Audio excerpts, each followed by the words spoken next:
पंचायत रोहतास के गायत्री मंदिर के पास हूँ, जहाँ पर आप देख सकते हैं यहाँ का खुशनुमा माहौल देख सकते हैं। शाम का वक्त है और इस वक्त में आई लव रोहतास जिसे एक जगह दिया गया है, एक खबर यहाँ से दिखाने के लिए मैं आया हूँ, जहाँ पर इस वक्त हमारे नगर पंचायत रोहतास में 0102 का पैक्स अध्यक्ष का चुनाव होने वाला है और जिसके एक प्रत्याशी हैं संतोष कुमार भोला।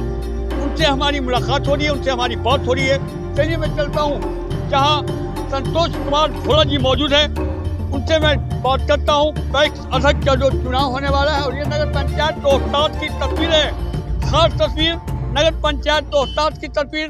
देखते हैं आज संतोष कुमार भोला क्या कहने वाले हैं न्याजी न्यूज़ पर। संतोष जी, आपका स्वागत है हमारे चैनल पर।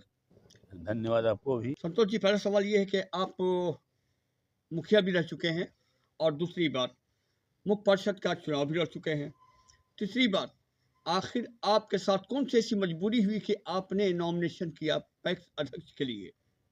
जनता मतदान से वंचित हो रही थी, जिसके आलोक में मैंने नॉमिनेशन करना उचित समझा, क्योंकि जो कैंडिडेट यहाँ आए हैं और पहले से भी यहाँ अध्यक्ष रह रहे हैं, उनके द्वारा मतदाता सूची में बहुत ही गड़बड़ झाल किया गया है, जिसके कारण जो है क्षेत्र से कोई भी अच्छे आदमी नहीं आए नॉमिनेशन करने के लिए, जिस कारण जो है निर्विरोध होने की प्रबल संभावना थी।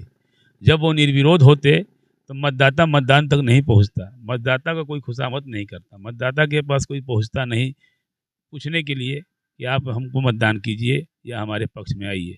इसी को देखते हुए हमने जो है ना अधिकार देने के लिए ये वंचित किया जा रहा था, समझ गए, इसलिए हमने नॉमिनेशन करना उचित समझा। अच्छा, नॉमिनेशन तो कर दिया, अब लोगों का कैसा प्यार दुलार या आशीर्वाद मिल रहा है? किस तरह के लोगों की बात आ रही है? क्योंकि जैसे ही आपको छाप मिला, जैसे ही आपको चुनाव चिन्ह मिला, तो उसके बाद एक तरह से गतिविधि शुरू हो गई है, लोगों में प्रचार प्रसार बढ़ गई है। क्या कहना चाहिएगा इसके बारे में? देखिए, जनता जो है सब जानती है और लोगों में जो है बहुत ही प्यार मिल रहा है, बहुत हमारे ऊपर विश्वास है। मैंने 5 साल पहले मुखिया था यहाँ, तो मैंने मुखिया का भी काम किया यहाँ पर, जो जगजाहिर है कि मैंने दोनों समाज, चूँकि अकबरपुर पंचायत जो है 2 समाज से बिलोंग करता है और मैंने दोनों समाज को बहुत ही सही तरीके से लेकर के चलाया, जिसमें लोगों में बहुत हमारे प्रति विश्वास है और लोग बढ़ चढ़ के हमारे पक्ष में मतदान करेंगे। देखिए, पंचायत चुनाव और पैक्स चुनाव दोनों में अंतर है। यही दुर्भाग्य है ना, यही दुर्भाग्य है कि जो मुझे आना पड़ा, लोगों का अधिकार दिलाना पड़ा। कहीं ना कहीं किसान जो हैं वो आपसे कितने प्रभावित हैं, और किसान कहीं ना कहीं एक चीज़ का ये भी कह रहे हैं कि नहीं, हमको पूर्व पैक्स अध्यक्ष ही चाहिए। हाँ ठीक है, अब तो मान लीजिए जिनको वो देते लेते हैं तो उनका नाम को गुणगान करेंगे ही, इसमें कोई शक नहीं है। चूँकि हम लोगों का काम वैसा नहीं रहा है और हम पहली बार आए हैं इस क्षेत्र में और प्रत्याशी बन करके, तो अब तो आने वाला समय में जनता मुझे मौका देगी तो उस समझ में आएगा कि उस बेहतर था कि हम बेहतर थे। जनता के दरवाजे पर जाएंगे, जब मिलने जाएंगे तो क्या उनके लिए संदेश लेकर जाएंगे, क्या पैगाम लेकर जाएंगे? देखिए, हमारी लड़ाई जो है शोषित, उपेक्षित, पीड़ित, वंचित, अति पिछड़ी, अल्पसंख्यक की लड़ाई है मेरी। पांडवों ने ये अधर्म की लड़ाई हो रही है। पांडवों ने कौरव से जो है 5 गांव मांगा था, हमने 5 परिवार मांगा है। तो कौन परिवार है? शोषित, पीड़ित, उपेक्षित, वंचित, अल्पसंख्यक, अति पिछड़ी। इनका कहीं कोई जो है ना अधिकार ही नहीं इस वोटर लिस्ट में। एक तरफा जो है काम इनके द्वारा किया गया है। कहीं ना कहीं एक बड़ी आरोप भी लगा रहे हैं कि ये 5 जिनका आप नाम ले रहे हैं, जी, उनका नाम नहीं जोड़ा नहीं, देख लीजिए, यथावत है। जो 5 साल पहले मतदाता थे वहीं आके रुका हुआ है। बाकी जो लोग परिवार है उनका नाम ऐड हो गया, लेकिन इनका क्यों नहीं ऐड हुआ वोटर लिस्ट में? तो हम, पांडवों ने 5 गांव मांगा था, हम 5 परिवार मांग रहे हैं। ये लड़ाई जो है पांडव कौरव की लड़ाई है। अब आप समझ सकते हैं कि पांडव के साथ श्री कृष्ण भगवान थे, वैसे ही मेरे साथ जो है माँ गायत्री है, सारे देवी देवता हैं, बड़े बुजुर्ग हैं हमारे साथ। अच्छा, हमारे चैनल के माध्यम से, दर्शकों के माध्यम से आप वोटर को किस तरह का क्या मैसेज देना चाहिएगा? उनको हक दिला के रहेंगे। आने वाला मेरा जनरेशन जान जाए कि यहाँ पर क्या हो रहा है। आने वाले टाइम में जो जिनको भी इस क्षेत्र में अपना किस्मत आजमाना होगा, वो स्वतंत्र हैं, आकर के आजमाएंगे अपना किस्मत, हमें कोई दिक्कत नहीं। चूँकि मैं इस ओर कभी ध्यान ही नहीं दिया था कि मुझे पैक्स का चुनाव भी लड़ना है। अगर ध्यान रहता तो इनको पीछा करते 5 साल में, हम भी 500,000 नाम जोड़ लेते हैं।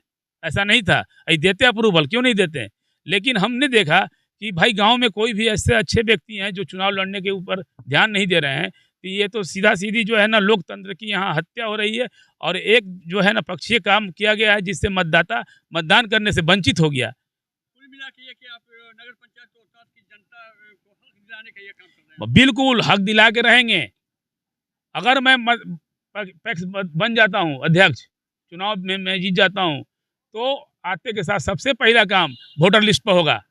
और जितने वंचित, शोषित, पिछड़ी, तो ये ना अति पिछड़ा, अल्पसंख्यक मतदाता जो वंचित रह गए हैं मतदान करने से, जिनका मतलब यहाँ क्या है कि जिनका खेत है उनका नाम ही नहीं है, बटाईदार का है लेकिन खेत मालिक का नाम नहीं है। ये तो समिति है और ऐसे में जो उनका बायलॉज है उसमें ऐसा कुछ नहीं है कि जिनके पास जमीन हो वही समिति के सदस्य होगा। तो फिर ये किसान होना या ना होना अलग ठीक है, तो मान ली बायलॉज क्या कहता है आपको, आप राजा बने हुए हैं तो आंख बंद करके चलिएगा कि ताकिएगा सगरो, और कोई है कि नहीं धरती पर, कि खाली आप ही हैं एगो, या आप ही का केवल परिवार है? लास्ट सवाल कि वोटर से क्या अपील करना चाहिएगा इस चुनाव को लेकर? वोटर से मेरा यही अपील है कि जितने पीड़ित परिवार हैं, जिनको उपेक्षित रखा गया है इस मतदाता सूची से, वैसे लोग एकजुट होकर मतदान करें और उनको जो है जवाब दे मतदान से, यही मेरा कहना है। चलिए, बहुत बहुत धन्यवाद।